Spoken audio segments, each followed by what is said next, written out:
Hey everybody, you've got Renee here with Mold Mending. Just want to do a quick precursor message to let you know that the message you're about to see was actually pre-recorded almost 9 months ago from the time of the launch of Mold Mending. I had been recording messages that I thought were important and writing them out as well and journaling, but believed that Mold Mending was going to launch sometime in the future. Didn't know when. But ta-da, we're here today to let you know I'm not the same person I was when this recording happened. So hope it gives you some encouragement though, because they are words that need to be shared about not dismissing where illness really took you. Today's topic, actually a friend brought to my attention when we were actually creating a video. See, I'm even having a hard time looking at the camera because I know that I was in the wrong. So I work with a friend and we help educate others in regards to how to heal from sexual abuse. And in one of the videos that we were doing today, I was giving the example of feeling like a victim of mold illness, feeling like I've been attacked by mold. Those of us who have dealt with black mold in our home, I can feel that way, right? I'm sure you have. And anyway, so we did the video, we were finishing up, and then whenever we finish recording a video, then we get off, get back on, and then we review. We watch and basically we edit it, audit it, make our comments right then on if it's worthy enough to be rendered and edited, kept, or do we need to re-record? And she's like, pay attention, Renee, to your facial expression when you talked about mold. And so I wanted to share that with you. I was like, what do you mean? She goes, just, I'll explain it after you see that part. So, excuse me. So we're watching the take of it, the first take of it, and it was the only take of it. And it was me talking about mold and my saying when I felt attacked by it, I then found myself kind of getting in a wallowing, and I don't know why it's so hard to look at the camera today talking about this, but okay, there's something there. But she said, Renee, explain what you mean by the whole mold thing, because our viewers don't know my background story. So I summarized it. And on my summary, I said, well, I lived in black mold and it almost killed me. And I kind of did that with my face and it almost killed me. And then I just went on to another. And so that's just the summary of it. It almost killed me. She said, did you notice your facial expression changed on the part about, she goes, what did you notice? And I said, well, yeah, my face changed on the part when I said it almost killed me, or it was killing me, something like that. And she goes, why do you feel you did that? And to be honest, see, I'm still not looking at the camera. To be honest, I think I'm avoiding looking at the camera because of the truth of this. When you have CIRS, chronic inflammatory response syndrome, and you are living in a black mold environment, the truth is it can kill you. And when I spoke it on camera, I was, as in like her words, you were dissing yourself, Renee. And I go, yeah, I was. I wasn't dissing me as a person, but I was just dissing the truth. I said, two different people spoke that to me. Once I saw a specialist, two different people said, Renee, it was killing you. And I was just like, I just blew it off. And I realized I'm 4 years into this journey.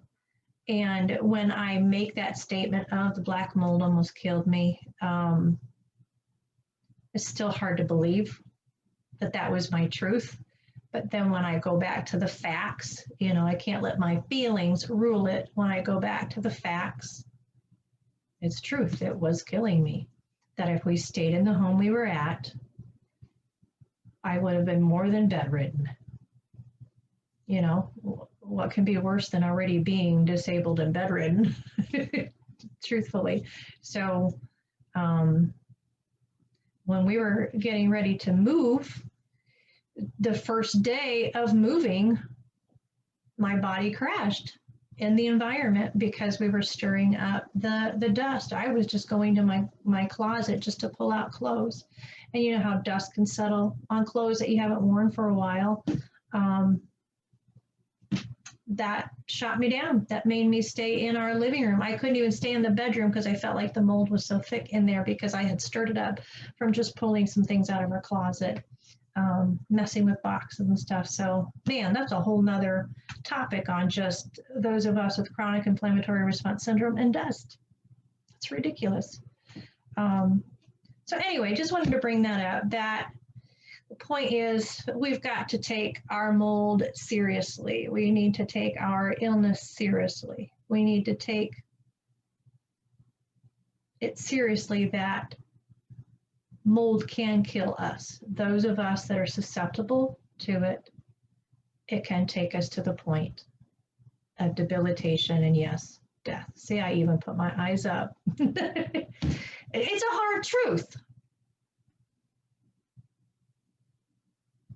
It's a hard truth that we are casualties to mold, that we are victims to mold. That is a fact for many of us. And the other fact is that it is life-threatening and it can debilitate us to the point of even taking our life. So I am admitting it on camera. From this day forward, and God be my witness, Lord help me. I'm asking, Lord help me to be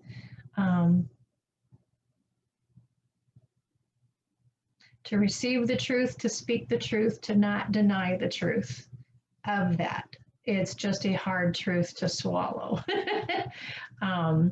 because it was a hard place to be. And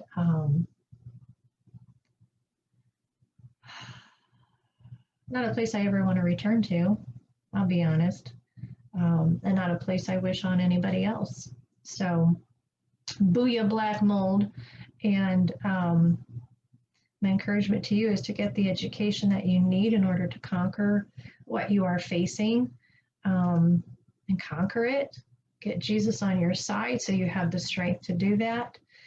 Get wisdom around you so you not only can have a sound mind, but you've got wise counsel around you. The Bible talks about that, surrounding yourself with wise counsel.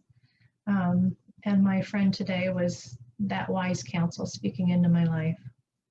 Why did you make that face today, Renee, when you made that statement? So, yeah. So God forgive me. And in Jesus' name, may I not do that again. Dis where I've been, dis the truth, and stay in the truth, but heal from it as well. So I don't know. I don't know if any of you guys just laugh off certain situations because they're so big, or dis it like that, like dismiss. When I say dis, I mean you just dismiss it. You make it smaller than what it is because you don't want to add that weight. You don't want to put that weight or that burden on others. I can say that that's part of my motive of why I would just, whisper it out of the side of my mouth kind of thing. So I think that's probably part of it. And also a denial thing. Like, no, I heard it, but not sure if I agree with it. But it was the truth. So I have to agree with it. Or I cannot agree with it, but it was still the truth. So anyway, but the truth will set you free is what the Bible says. So I'm sharing with you my truth and just challenging you. Take your mold seriously. Don't dismiss what it has done to you, and don't dismiss like your grieving and your emotions and that you're supposed to get over it. There's just some things that happen in life that a lot of people around us don't understand. And this could be one of those things, such as like miscarriage. There's just other things that people can go through. Those that have never gone through it, they will they'll belittle it, or they'll think you just need to move forward on it. You've had a week, you've had a month, you know, put your big girl undies on and move forward. And there's just certain things that there are processes that we have to go through to heal from those big things that happen in our life, but to others don't look big. But we also have to make sure we're giving ourselves the permission to go through the emotions that are needed to go through it, and go through the different stages, you know. So I just pray that you heal. I pray that you you recognize where you've been and where you are and the healing you're at, and celebrate where you are, but still recognize where you were, not remain there, not remain the victim of that past thing, but press forward into the healing and lean forward into that healing and lean forward into the learning and the deciphering and such. So hopefully this encouraged you in one shape or form. But just know that I'm here with you. I'm here with you on that journey. I've been there in those dark places, and I am grateful I'm no longer there, and I'm grateful for the healing that has come since then. So there's more to this story, and obviously there's many other videos that you'll be able to watch of mine to hear more about that. But today it was just about take it seriously that it did happen. Don't belittle yourself or devalue yourself or just murmur it out of the side of your mouth that it wasn't important. This was something important, that it was tragic. It was eventful. It did do some life altering and some inconveniences in your life. And even if you're over it, it was a past experience. So may it be something that has made you stronger. May it be something that's made you more courageous. May it be something that has encouraged you to grasp onto life even more adamantly. May it make you hold on to people and things you love a little bit more harder. May you learn to trust again, but mostly just learn to heal and be okay where you're at. Even if it's not where you want to be, you're not where you used to be. So I applaud your growth, applaud where you are today, and I just pray for your healing. Anyway, thanks for listening.